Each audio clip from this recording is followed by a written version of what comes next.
numbers. What we see is this is one of the most successful programs in the law enforcement world that's out there right now.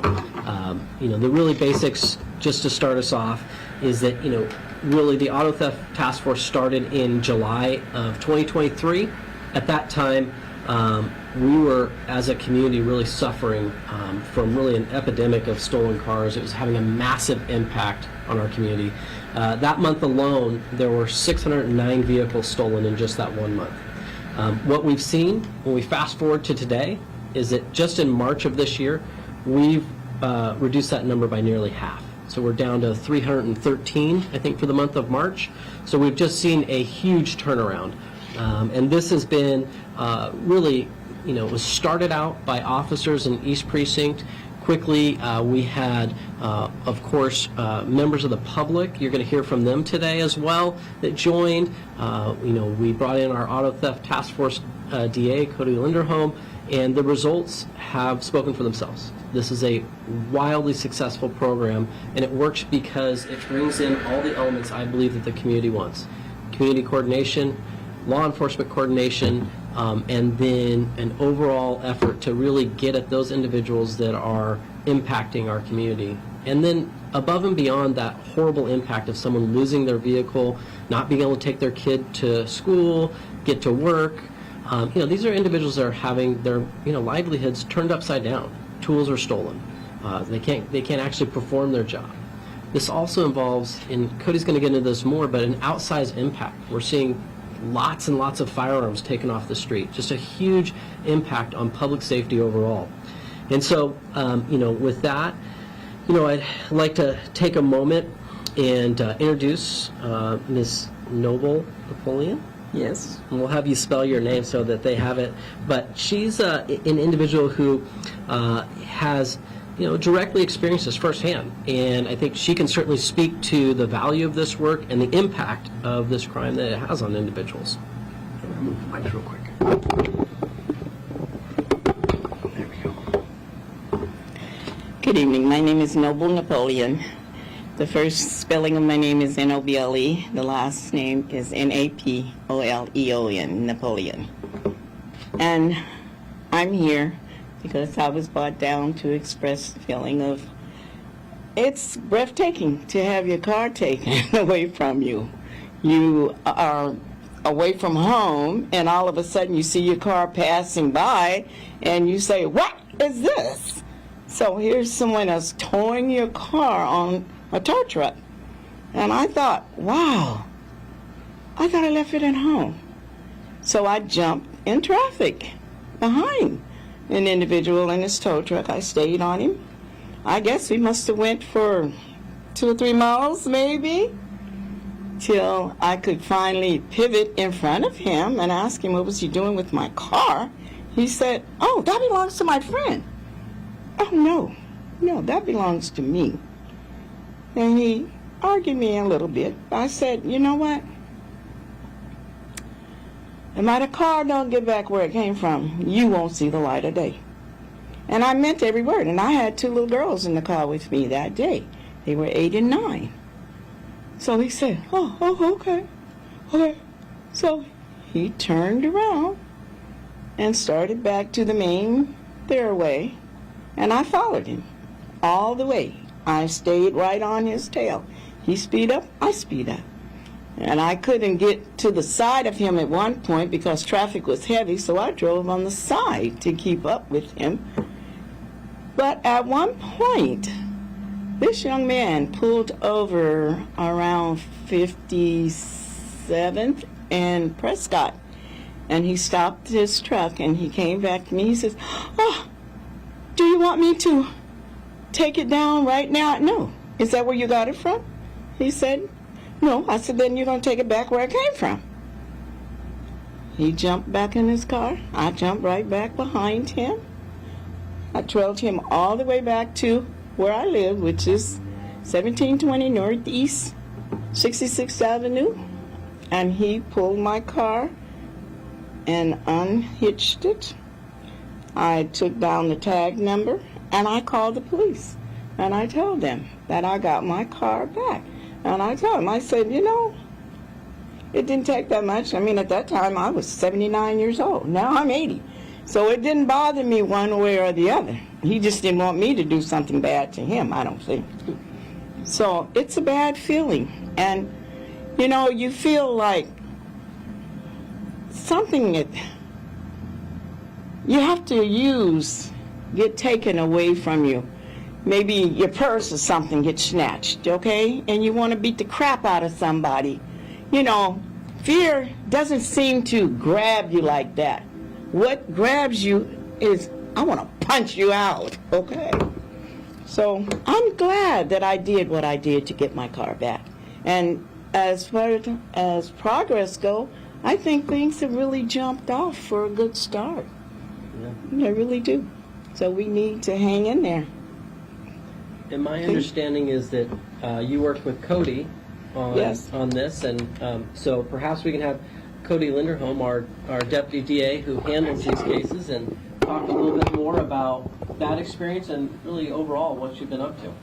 Yes, I think with that experience, it was fairly unique in that Mrs. Napoleon actually got her car back.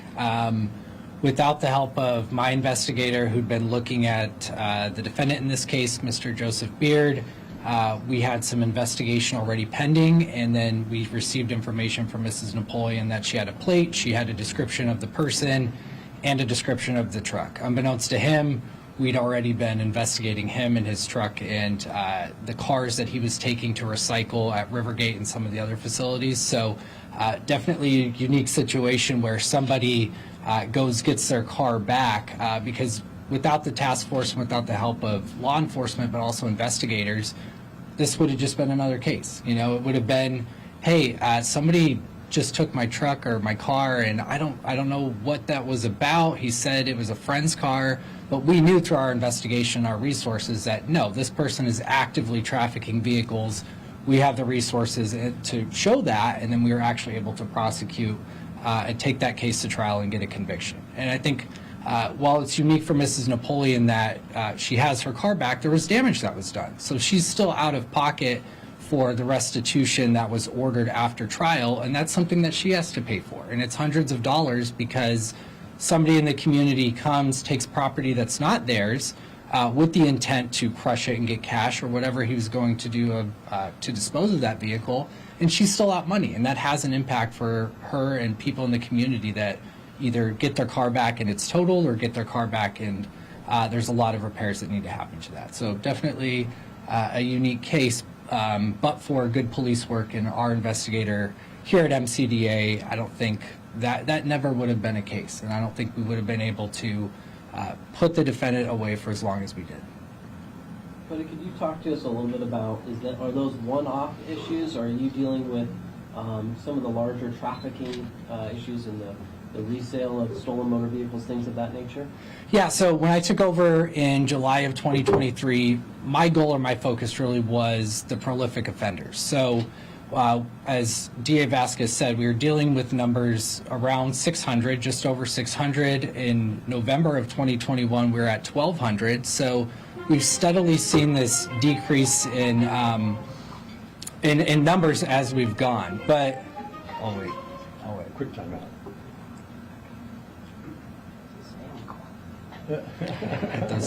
So when I took over in July of 23, we were a little over 600. And as we've kept going and going after some of our most prolific people, I can think of Jesse Brower or Daniel McNett with the Teslas or Mr. Beard with his tow truck, or even working with Titan Crawford and his group, community information to go after our Operation Get the Hellcat Out of Here, where we're working with Titan and his group and others on the streets who have information that otherwise, without funding or resources, law enforcement might not be able to get to it. So we've made an impact by going after the most prolific. And every time we go after those people and hold them accountable and get some news on it or get some press to show, no, we are here, we're actively investigating people, we've seen a steady correlation of numbers declining. And that's been consistent since I've taken over. And I think one of the proudest moments for me recently is February of this year, we hit 270. We've not hit below 300 since 2015. So in a decade, we have always been consistently over 300. But with the help of our community partners, whether that's people like Mrs. Napoleon actively going out and working with police to say, no, this is wrong, we need to hold this person accountable, or people like Titan and his group going out and saying, no, we're going to actively recover stolen vehicles for people in this community and help right that wrong, I don't know where the numbers would be. So we've definitely emphasized going after people that are having a larger impact than just your one-off stolen car. That might be somebody that's houseless or drug affected or something to that nature. We're going after the people that are actively targeting a large number of people in our community. And with that too, and DA Vasquez kind of touched on this, we don't have metrics or numbers on all the other crimes that we have stopped because of this work. I've gone on over 50 missions on the stolen vehicle operations. Every single missions, we find guns, we find drugs, we find identifications that don't belong to people. There's so many other property crimes or other crimes, cars tied to burglaries, to robberies, to homicides, that when we use our efforts and we collaborate together, we don't know, we don't have the numbers. How many crimes did we just stop just because of the stolen vehicle? And that's nationwide. Conferences across the country, it's not just a property crime, it is the means to committing other crimes.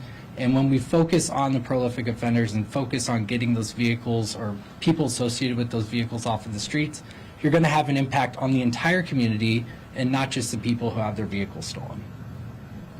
Titan, maybe you could give some comments on what you folks have been up to and kind of any change you've seen. Yeah, so October 2021, PDX Stolen Cars came into existence. It's a community-based group that started on the internet, and we were finding other people's stolen cars. July of 2023, not long after the Auto Theft Task Force had joined up and been created, we started partnering with the Portland Police Bureau for stolen vehicle missions. We've completed 36 of those so far, where we assist in helping recover stolen vehicles. It's just the tip of the crime iceberg when you have a stolen car. One offender can be responsible for 30 to 50 stolen vehicles per month. So getting one simple person off the street creates that cascade effect that you're going to have less crime being committed in the future because of that when they're held accountable. Whether it's people like Jesse Garza, for example, who was just convicted of murder, we had previously recovered 15 stolen vehicles from that person. We had intel on where he was, where he stayed, and where he lived, and where his girlfriend was. So when that came to the actual showdown at the OK Corral, as they would say, during the stolen vehicle mission, and police were able to go, hey, that's the car he's in. It's, we had spotted that car earlier and were able to relay that information to officers. So when you have a program like this stop dead in its tracks or reduced, you're going to exponentially see the community affected with additional crimes. You're going to see more crimes committed. You're going to see more burglaries. You're going to see more robberies. You're going to see more homicides. You're going to see more guns on the street. So I can't stress enough how important the Auto Theft Task Force is to this community, because as a community, we're all in this together now. Well, I think that brings us to the last part. We'll have some time for questions. I just want to kind of just really highlight this last part, which is that since we started, we've had 136 people convicted in this. We still have well over 600 individuals that we're prosecuting for the activity involving stolen motor vehicles. And the bottom line is this is working. This is a massively successful program, and now is not the time to stop. We are in the middle of this. We're doing great work. Cody and Titan and Portland Police and all of our partners are out there having a huge impact, and ending this program now as it's currently scheduled under the loss of one-time funding, it would be, I believe, a mistake for this community. We really need to continue up the great work we're having and really expand it, in my opinion. So with that, I welcome any questions you might have. My question is for District Attorney Vasquez. Sure. So we tried to get a hold of the chair because we kind of assumed that this was maybe budget related, and we know that there's no funding allocated for this program. Yeah. I don't think anyone's arguing the success of this program, but she says, as a publicly elected official, you have the ability to reallocate funds out of what's been given to you by the county commissioners. What's your response to that? Yeah, I mean, it's really just simple math, which is, in my budget, 83% is all personnel. It's all the fine DAs like this that you see here. And so when we lose up to 5%, that is currently we're scheduled to lose, that just means we're going to have to cut people. And when we start looking around, it is, do I cut a child abuse prosecutor, a homicide prosecutor, which one of those is slated to be lost? Do I take it out of my person crimes, my domestic violence? These are all difficult decisions, and this is a highly successful program that is specifically not being funded under the chair's budget. So it is a difficult situation, and yeah, I'm going to scrape and scrap every dollar I can to try to save it, but right now it is clearly on the chopping block, and that was a decision to not re-up one-time funding by that budget. I'm curious what specifically about the auto theft task force makes it so successful. It also sounds like it's kind of a collaboration of efforts between, the DA's office, PPB, and, the public as well. But what about this task force has made it so successful?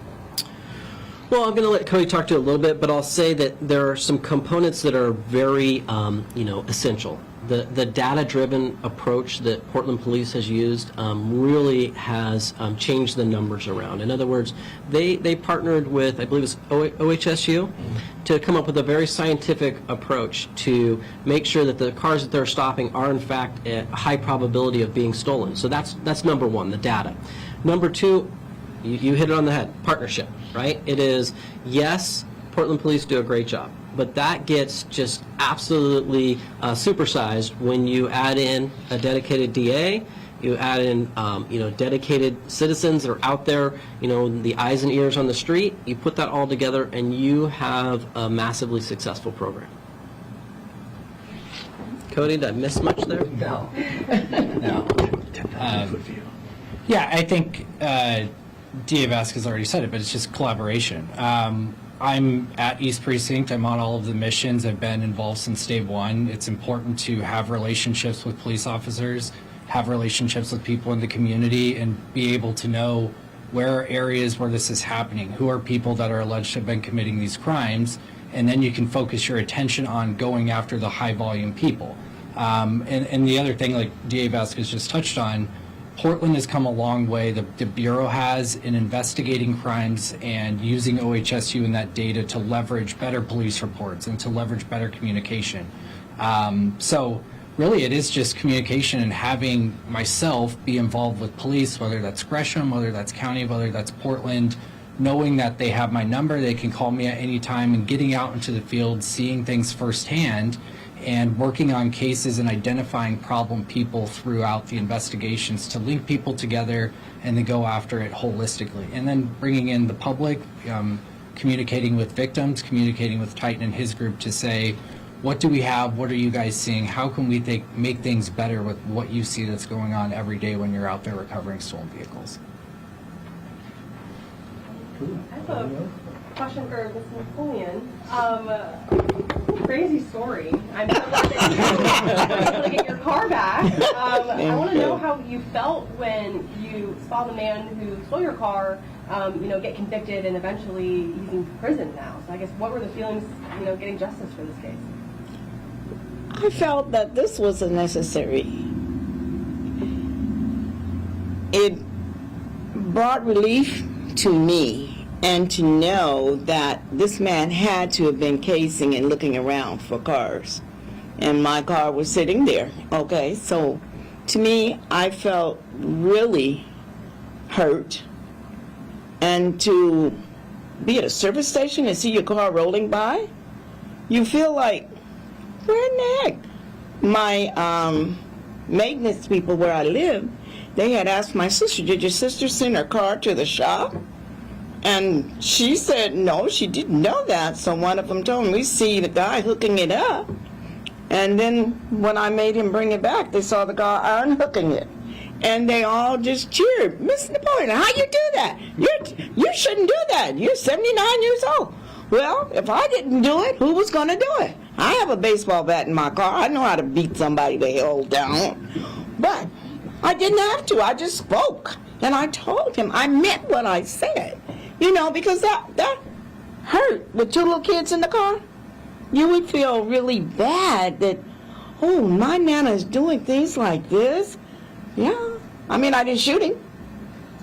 So it just hurts. But when you get it back where it belongs, you have a relief. You feel good. And then I could call the police, and then coming down here, and they asked me could I identify him, and there he was sitting there. Oh, clean cut. When I saw him taking my car, he was a dirty person.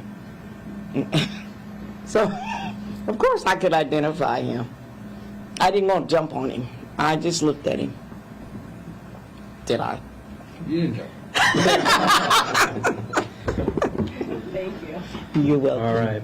Well, the last thing I'll say is that, when I think about these cases and when I see it, what is another huge, part is that this is affecting working families. I mean, these are happening in our communities out, particularly in East County, when you look at the numbers, and it's having a disproportionate impact on our families that are really struggling to make ends meet. And this is one where, when I look at it, I know that day in, day out, that this office and that DDA Cody Linderholm, they are really affecting families in a positive way to really help public safety in this community. And that's why I'm so vocal about it, because I really believe this needs to continue. Okay, thanks, you guys. All right, thank you.